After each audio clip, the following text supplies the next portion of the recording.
Well, hello everyone. This is Sevilla I Love, and here we are on this channel getting back to living and loving life again after a major life-altering loss, such as being widowed. Now, on this channel, we have widows and widowers who are considering getting back to figuring out how to live their life again. They may be dating again. They may just be contemplating new possibilities for themselves in this new life they didn't ask for. And then there's those who may be interested in and or dating those said widows or widowers. And so I'm here to help all of you learn to get back to living and loving life again, maybe with each other or maybe with a new endeavor. So let's get into this today. I want to talk about if you're enabling the widower. If you are the widow, are you allowing yourself to be enabled? Enabled to do what? To stay stuck. Now, there's three things I want you to consider, and I'm going to pass them by you this evening for your contemplation of whether or not these are useful for you. So, number one, how far are you out from your loss? Okay. There's no set time to grieve. And one thing you've got to understand is that you will always grieve this loss. If you loved them, if you were relatively happy in your marriage, you will always grieve the loss. And if you had a complicated loss, such in a way that maybe you weren't happy in the relationship, that you feel part of you is kind of okay with them passing in that way, just know that it affects you in a different way. So I want to speak to all of you and to just take what's useful for you tonight. So how far are you out? If you had a good relationship, is it less than a year? If you're dating and it's less than a year, it's going to be a little more complicated for you because you haven't gone through all your firsts yet. This does not mean that you can't date before a year.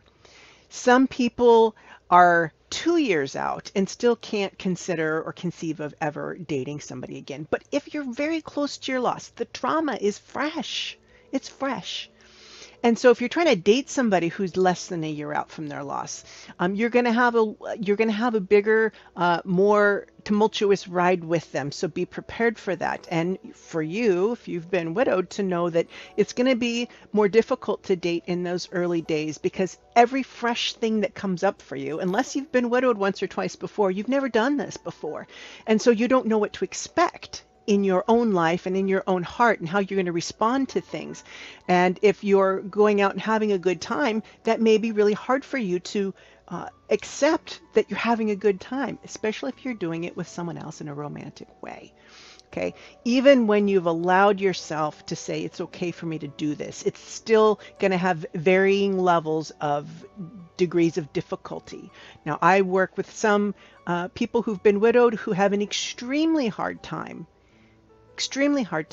accepting someone new into their life. And then I have other people who maybe just a few months out who realize that life is short and that they don't want to waste any of it, and that even though they're deeply saddened that the other person is gone from their lives, they recognize that this moment is all they have and they want to take it for all it's worth and not spend any of it languishing. Okay. And now I'm not saying that these people that are on the other side of the spectrum that are really deep in their loss and still don't have a level of functioning that allows them to be able to engage with other people in a way that allows them to bring themselves joy. Okay, this is the other end of the spectrum. So depending on where your widow's at is really what you've got to know. Right? And for yourself, you've got to know where you're at on the spectrum. Ask yourself, if you've been widowed, okay, do I accept the loss? Meaning, not that you wanted it to happen, but do you accept that this has occurred in your life and that you feel you're on a deep and profound level, you're not still waiting for them to walk through the door? Okay. Not that you don't have a moment every once in a while, like, oh, I should call him. Oh, wait a minute. No, I don't mean that, but I'm just talking about that you know what I mean. Okay, if you've been widowed, you know what I mean. You're waiting for them to come back, that sense of you. Now, if you're there, then, give yourself some more time. Okay. And time isn't a matter of days or weeks or months or years. Time is a matter of quality moments in which you have found and adjusted to the healing and integrated this loss into your life. So if you're dating somebody that's been widowed, you've got to be able to kind of help evaluate that. from your perspective to know, am I wasting my time here? Is this person even ready to date or not? You don't know. Okay, so this is something that you can look at to kind of evaluate. Now, number two, are you able to spend time with other people or engage in other joyful activities without constantly bringing up your late spouse? Now, it doesn't mean you can't talk about them at all. It doesn't mean that you can't bring their name up on occasion. But just to be very aware, am I talking about them all the time? Or am I spending time with the people that are actually with me and engaged with me here? Is my mind and heart in the past, or is my mind and heart in the present? And this is something else for you to watch with the person that you're dating, widower. Are they able to be present with you or not? Okay, that's another way to engage. Now, when you're going through seasons, events in time, like you come upon an anniversary or something, they may step out a bit and be a little bit sketchy on those days. And that's okay. What you want to evaluate for is if you're enabling them or not. Okay? Are you enabling them to stay stuck? Meaning, or are you allowing the other person to enable you? And what this looks like is, if you're dating the person, you're spending a lot of your time comforting them, a lot of your time helping them to reminisce, a lot of your time, holding their hand and allowing them to cry. And what happens is you're kind of stepping into the role of caretaker for their grief. Now, if you're dating them, not every situation is the same. But I want to propose that this isn't the best role for you to be playing if you're dating that widow. Okay?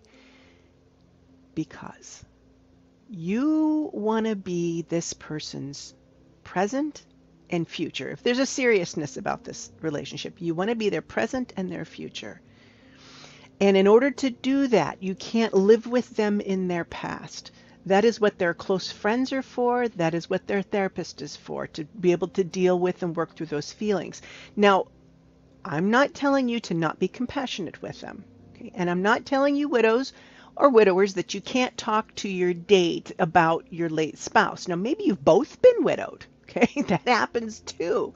And then you guys can meet in the middle, but still everyone grieves differently. And I tell you, even these people have their conflicts. So, be aware of yourself, that if you're allowing your date, okay, your new romantic partner, to be the one that you lean on emotionally about your loss, then I would like you to just pause for a moment and think, is this the right role for my new romantic partner? If my new romantic partner represents my now and my future, is it good for us as a couple to spend a lot of time with my grief? Is it serving us to be able to move forward if they become my crutch? Okay. Now, I don't want to say this is wrong, or like there's no right or wrong, okay? There's no right or wrong. But this person might not be the right tool for the job. That's the job for your therapist or your closest friends. When you're with your new partner and you're dating, their job is to bring you joy now, to help you to realize that life is still continuing on. They're there to remind you that you do get to be happy again. It's okay to have some joy. And that it feels good because it's supposed to. And that's something that you should allow. And for those dating them, when they spend a lot of time talking about the grief and the loss and the pain and the suffering, I want to encourage you to help lead them out of it by bringing them into the present moment with you. And it may be something like, I see you're having a hard time today. I'm going to the park. I'd love for you to join me. Let's go feed the ducks, right? I mean, that you acknowledge what they're feeling, but don't spend too much time with it. Okay? It's because, and here's why. Our emotions are not rational.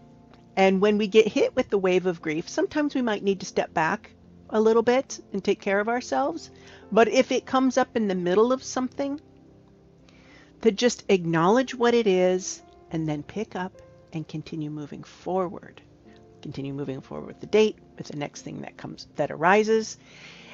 Don't allow yourself to become the therapist for their pain, and don't allow your date to become the therapist for your pain.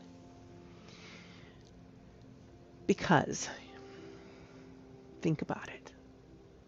What do you want the foundation of your relationship to be? Now, even if you both knew the person, now this may be a friend or an acquaintance or a coworker or a distant relative or, who knows, of your late spouse.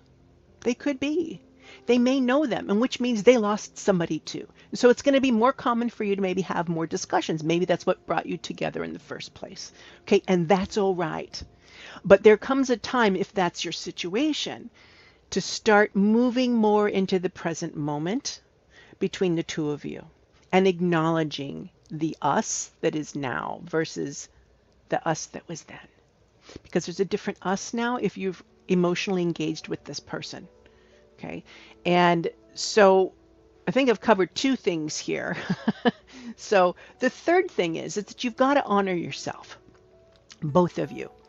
Now, if the person that you're dating, if that widower is unable to be present with you, and say they only call you in the middle of the night to come keep them company, or they only occasionally ask you out, and when they do, they seem like they're someplace else, or when they do, they're constantly talking about their late wife or their late husband,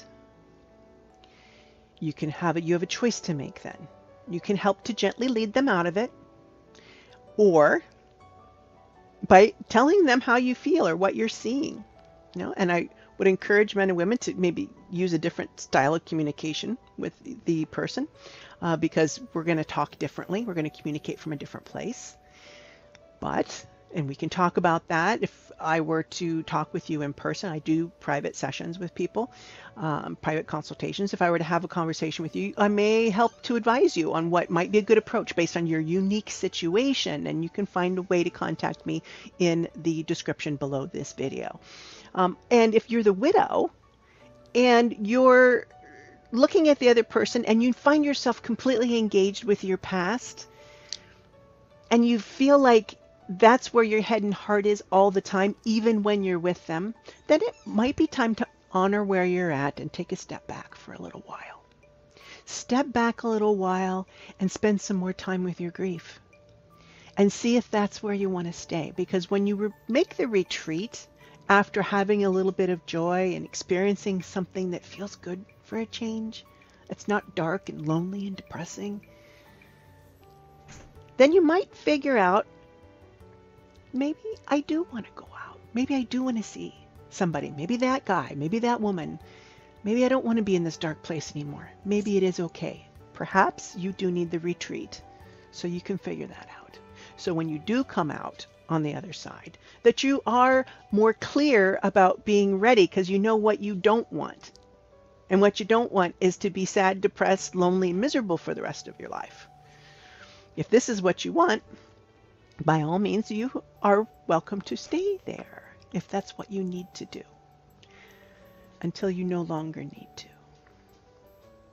And you know when you no longer need to, and you'll know when you're watching your widowed boyfriend or girlfriend, when they're able to be in the moment with you and really enjoy you. And know that it's a process, and you've got to decide if this person's worth it or not. Are they so fabulous? Are they so wonderful that you're willing to come out of your widowed shell for them? And vice versa, that they're so wonderful and marvelous that you're willing to be patient with their process and not being their therapist, but being there now in their future. Okay? being very present in the moment and acknowledging where that person is at on the scale. Are they moving towards healing?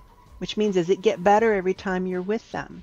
Are they a little more present, a little more joyful, a little more active?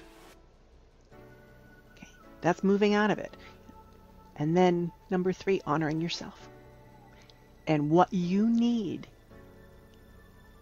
What you need is very important, and it's okay to speak up for yourself in a very kind and compassionate way. And if you want more tips about that, feel free to contact me. I have a link to my schedule below. I want to encourage you all to know that you're worthy of love again. You're worthy of having this beautiful life again and being able to step into it fully, wholly, and embrace it.